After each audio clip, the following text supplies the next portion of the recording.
Hello students, I welcome you on your very own YouTube channel Manoj Jangir classes. आज की class में हम बात करने वाले हैं सीबीएसई सर्कुलर के। देखिए, काफ़ी सारी चीज़ें हैं आप लोगों को ऑलरेडी पहले से पता लग गई होंगी, लेकिन मैंने इन्हें पॉइंट वाइज जो है ये आपको समझाने की कोशिश की है कि किस तरीके से क्या सारी चीज़ें होंगी।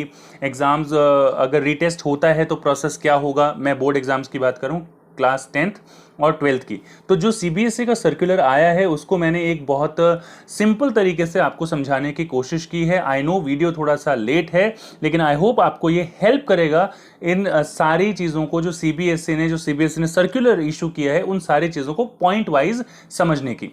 सो सबसे पहले अगर हम बात करें सीबीएसई सर्कुलर की, तो स्टूडेंट सीबीएसई कहता है कि पॉइंट 1 कहता है कि एग्जाम्स शेड्यूल्ड जो 1 to 15 जुलाई थे वो कैंसिल हो गए हैं, यानी कि वो एग्जाम्स नहीं होंगे।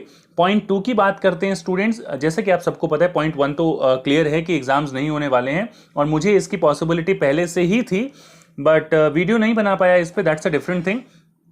पॉइंट 2 की बात करते हैं students, performance in cancelled exams for class 10th and 12th assessment scheme की किस तरीके से जो है एग्जाम्स जो कैंसिल हुए हैं उसकी असेसमेंट स्कीम क्या रहेगी, अभी हम बात करेंगे। वीडियो को आगे देखते रहिए। Declaration of result by 15 July assessment scheme. तो यहां पर जो है 15 जुलाई तक आपके जो है रिजल्ट जो हैं वो अनाउंस कर दिए जाएंगे। असेसमेंट स्कीम के बारे में भी आपको बता दिया जाएगा। Optional exam for cancelled exam dated 1 July to 15 July, यानी कि जो ऑप्शनल एग्जाम थे वो भी कैंसिल हो गए हैं, जो 1 जुलाई से 15 जुलाई सीबीएसई के अंडर होने थे। पॉइंट 5 की बात करते हैं, no further exam for class 10th result based on assessment scheme is final. तो जो भी असेसमेंट इंटरनल असेसमेंट स्कीम होगी उसके ऊपर जो बेस होगा पूरा का पूरा, और चीजें उसी तरीके से काम करेंगी। पॉइंट नंबर 6 की बात करते हैं कि क्लास 12th स्टूडेंट्स, ये काफी इंपॉर्टेंट पॉइंट है स्टूडेंट्स। आप सबको जो क्लास 12th के बच्चे हैं आप सबको समझना चाहिए इसके बारे में कि ऐसा हो सकता है कि आपके जो असेसमेंट हुआ है उसमें आप सेटिस्फाई भी हो सकते हैं और डिससेटिस्फाई भी हो सकते हैं।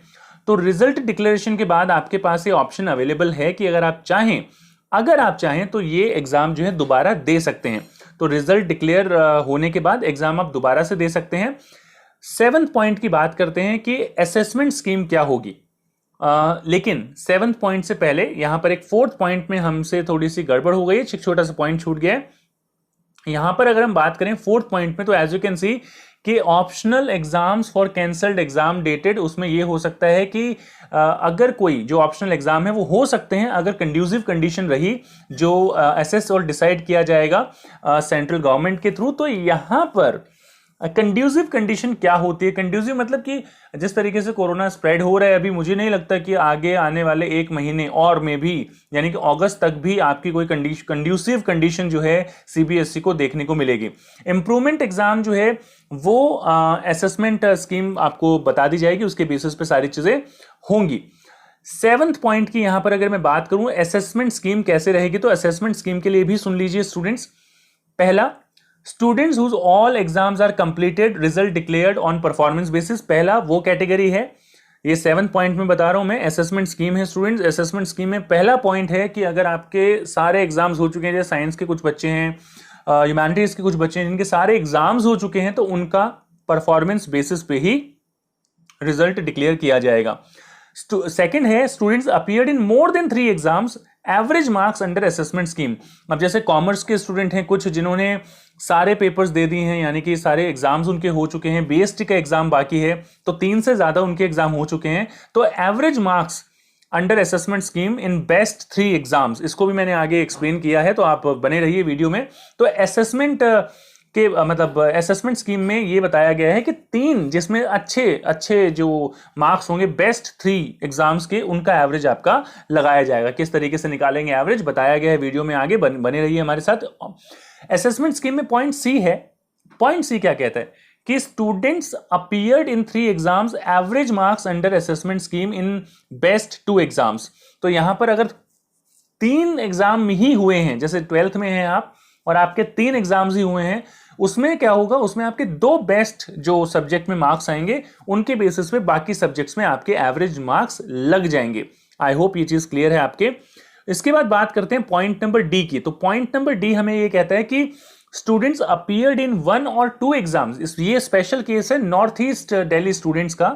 तो मार्क्स ऑन परफॉर्मेंस जो इंटरनल एग्जामिनेशन हुए हैं उसके बेसिस पे हो सकता है, प्रोजेक्ट बेसिस पे होगा, नॉट हो सकता है, इंटरनल और प्रोजेक्ट बेसिस पे उनका जो है परफॉर्मेंस जो है इवैल्यूएट की जाएगी। Students can opt optional exam scheme, जैसे कि ऊपर मैंने बताया है, ऑप्शनल एग्जाम स्कीम को जो है ऑप्ट कर सकता है अगर चाहे तो, लेकिन अगेन कंडीशन जब कंड्यूसिव होंगी तभी ये एग्जाम हो पाएगा, अदरवाइज ये एग्जाम नहीं हो पाएगा।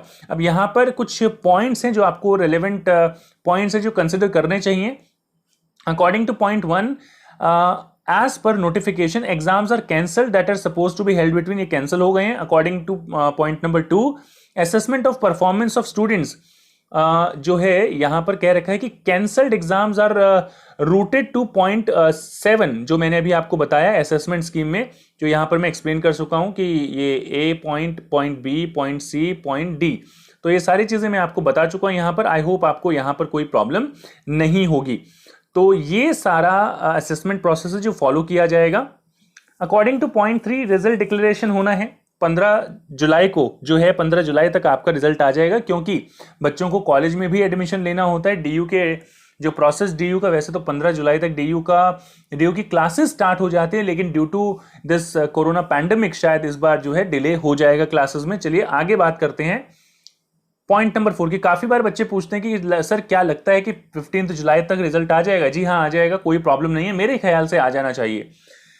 According to point number 4, conducive condition क्या होती है? भाई students, as per CBSE circular the conducive condition is stated which means making a condition favourable, कि कोई फेवरेबल कंडीशन हो स्टूडेंट्स के लिए। Now let's assume, suppose if the condition become favourable by end of August, the chances are low as per today's condition. The parents are also not willing to send their ward for exam under optional exam model. मतलब जैसा कि आपको पता है ये सारा का सारा जो एग्जाम कैंसिल हुए हैं, ये इसलिए कैंसिल हुए हैं क्योंकि एक पेरेंट्स जो हैं वो सुप्रीम कोर्ट तक चले गए थे। उन्होंने बोला कि भाई बच्चों को जो है हम एग्जाम्स के लिए नहीं भेज सकते, तो प्लीज आप एग्जाम्स कैंसिल कीजिए। तो जो सारी चीजें हमें काफी बाद में पता लगनी थी, उन सारी चीजों पर सुप्रीम कोर्ट ने पहले से ही सीबीएसई को बोला और सीबीएसई को अपना डिसीजन देना पड़ा।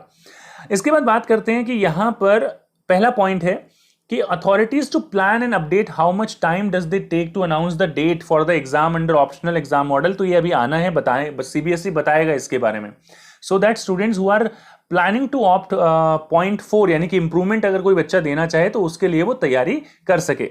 जब भी ऐसा कुछ होता है तो सीबीएसई आपको 10 दिन का एटलीस्ट टाइम सीबीएसई बोलता है वो जरूर मिलेगा आपको, अगर आप एग्जाम्स के लिए ऑप्ट करना चाहते हैं तो। अगर आपको ऐसा लगता है कि कोई एग्जाम छूट गया है, एवरेज से ज्यादा मार्क्स आप उस सब्जेक्ट में लेके आ सकते थे, तो in that case you can go for that option. What approach does the various universities adopt for the admission, क्योंकि ये भी जरूरी है। जिन्होंने ऑप्शनल एग्जाम मॉडल, जो ऑप्शनल पेपर देंगे, जिनको लगता है कि मेरे एवरेज के हिसाब से मार्क्स कम आएंगे, मुझे पेपर देना है और पेपर देगा ऑप्शनल एग्जाम मॉडल के अकॉर्डिंग, तो यूनिवर्सिटीज उसका क्या करेंगी एडमिशन प्रोसेस का, वो भी डिपेंड करता है। अकॉर्डिंग टू पॉइंट नंबर 7 यानी असेसमेंट का प्रोसेस जो मैंने बताया 4 कंडीशन के अंदर, point B and C, as per notification student appeared in more than 3 और 2 एग्जाम्स, जो मैंने बताया था उसमें क्या क्या कंडीशंस रहेंगी। So circular is silent on the below points, इन पॉइंट्स पर ये सर्कुलर साइलेंट है। इस तरीके का वीडियो बनाना था मुझे, शायद इसलिए इतना टाइम लग गया, लेकिन ये सारी चीजें आपको पूरा निचोड़ जो है सीबीएसई के सर्कुलर का, वो मैं यहां पर आपको दे रहा हूं, पूरा एसेंस जिसे आप कह सकते हैं। So first point is whether the marks of additional subject is to be considered in best 3 exams, कि क्या एडिशनल सब्जेक्ट के मार्क्स भी 3 एग्जाम्स में कंसिडर किए जाएंगे, इसके बारे में सीबीएसई ने कुछ भी नहीं बताया है। During the mark allotment in the cancelled exam does the relevant authority keeps the percentage same, कि अगर मान लीजिए बच्चा एग्जाम देता है और एग्जाम देने के बाद उसके कम नंबर आ जाते हैं, तो क्या सीबीएसई उसको पुराने मार्क्स को कंसिडर करेगा या फिर नए मार्क्स को कंसिडर करेगा? ये यहां पर एक बड़ा क्वेश्चन मार्क है जिसका सीबीएसई ने कोई सॉल्यूशन नहीं दिया है। थर्ड पॉइंट है, does the marks of top 3 exams include the marks of language subject also? If yes, then it may decrease the overall percentage of the child, due to which he will be opting the optional exam model whose dates and conditions are still not precisely stated by the relevant authorities। यानी कि अगर language सबसे पहले तो include होगी, या नहीं होगी। गवर्नमेंट स्कूल में काफी बार ऐसा होता है, with due respect please don't take it in a wrong manner, काफी बच्चे जो है लैंग्वेज में इतना अच्छा स्कोर नहीं कर पाते, तो उनके लिए यहां पर प्रॉब्लम हो सकती है, जिसकी कंडीशन भी सीबीएसई ने नहीं बताई है। अगर वो ऑप्शनल एग्जाम मॉडल फॉलो करते हैं तो, ऑप्शनल एग्जाम मॉडल फॉलो करते हैं मतलब कि एग्जाम दोबारा देना चाहते हैं तो। Does the students have the right to opt the marks under revaluation scheme under point और रेलेवेंट अथॉरिटीज, कि जो स्टूडेंट्स हैं क्या उनको राइट है कि वो रिवैल्यूएशन के अंडर जो है रेलेवेंट अथॉरिटीज से स्कीम के बारे में पता कर सकते हैं, रिवैल्यूएशन स्कीम के। And if yes then what are the timelines, कि रिवैल्यूएशन होगा तो कैसे होगा, क्या टाइमलाइन है, whether universities is also aligned with this approach, क्योंकि यूनिवर्सिटीज भी इसके अकॉर्डिंग काम करेंगी या नहीं करेंगी, ये भी एक बड़ा सवालिया निशान यहां पर खड़ा करता है।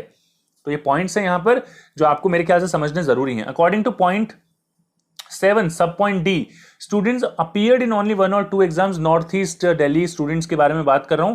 What criteria does mark allotment is to be followed, क्या क्राइटेरिया फॉलो किया जाएगा इंटरनल असेसमेंट के लिए, इसका भी कोई अता पता नहीं है, जिनके ऊपर सीबीएसई को क्लैरिटी देनी चाहिए।